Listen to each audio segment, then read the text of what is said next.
everyone, it's Tiffany from Blue Lotus Mind, and I'm here to talk to you today about perfectionism behavior. Now, I'm leading by example today because I do not enjoy making videos like this, and I normally take about 50 takes to get a video right. But today I'm not allowing myself to stop the video camera, and I'm just going to keep going through regardless of what mistakes I make. So I am a recovering perfectionist.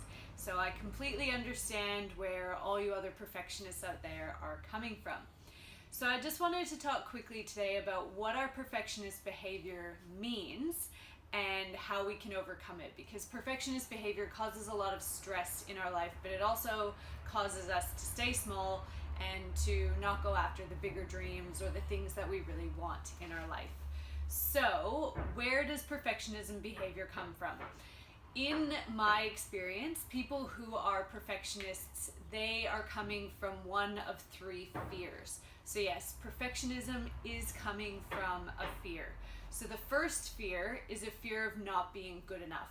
And so they then try to show, people who are perfectionists, try to show how good they are by overachieving or overexcelling in a variety of areas in their life.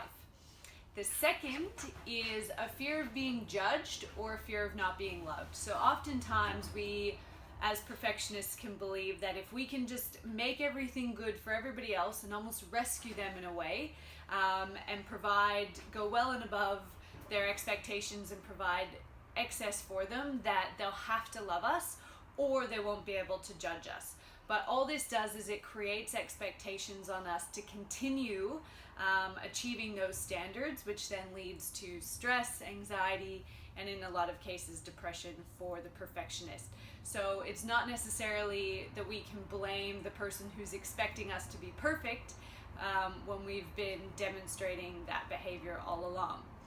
The last fear that you could be buying into is a fear of not being in control. And control for a lot of people is how they maintain a sense of safety or security. So it could be that you've had some bad experiences in your life, whether that be abuse, whether that be losing your job, or something that was outside of your control, and it made you feel like you were unsafe or like you wouldn't survive.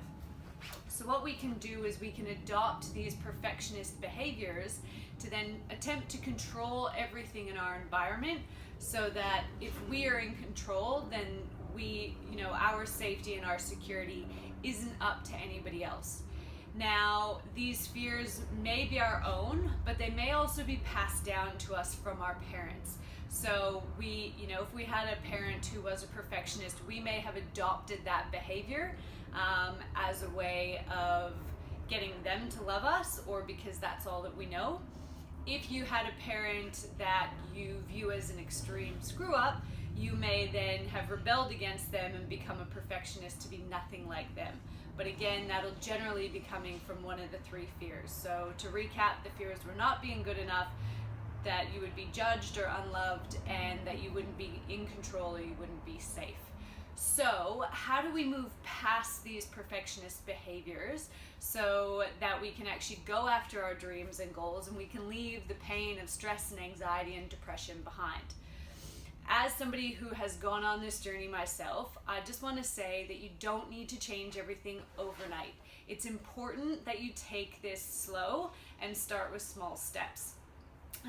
It can be too much to handle if you go from being a complete perfectionist to just letting everything go. So we're going from one end of the spectrum to the other. That can be too much for us to bear sometimes, and it can drive us back to the perfectionist behaviors, or it can drive us into other compensatory behaviors.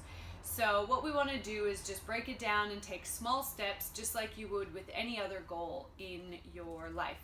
So my number one tip is to start delegating out tasks or asking for help. So what is it really important that you do, and what can you delegate out to somebody else? Whether they're going to do as good of a job as you or not, it is important to delegate. Giving other people these tasks allows them the opportunity to learn. And as human beings, we learn by screwing it up. So yes, they may screw it up once or twice, but it's important in their development If that feels really uncomfortable for you, then you can look at it this way.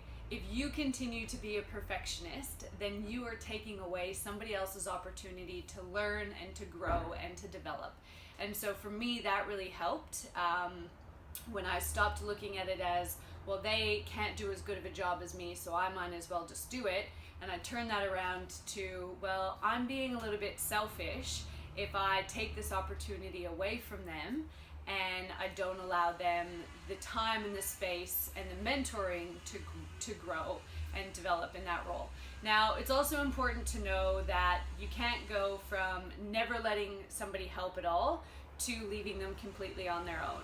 You're going to have to help them through that process as they learn. The second thing I would say is to learn how to say no to tasks that you really don't want to do. I know when I was engaged in my perfectionist behaviors, I would always say yes to doing things that I really didn't want to do just because I didn't want to let that person down. So that comes into that fear of being judged or not being loved if I couldn't perform a task for somebody. But when you say yes to something, make sure you're not saying no to yourself. And that was probably my biggest lesson, was learning how to set boundaries and where to set boundaries.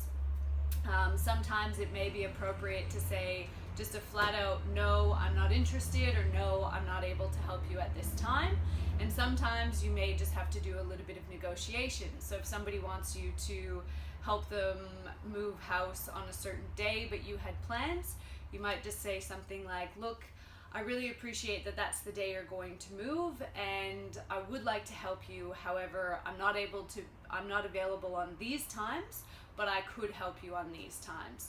And so that's making sure that you're putting yourself first, but then you're still able to help somebody if that's genuinely what you want to do. So I hope these tips have helped you, and if you have any questions, please feel free to send them through, and I'll put up my contact details at the end. See ya!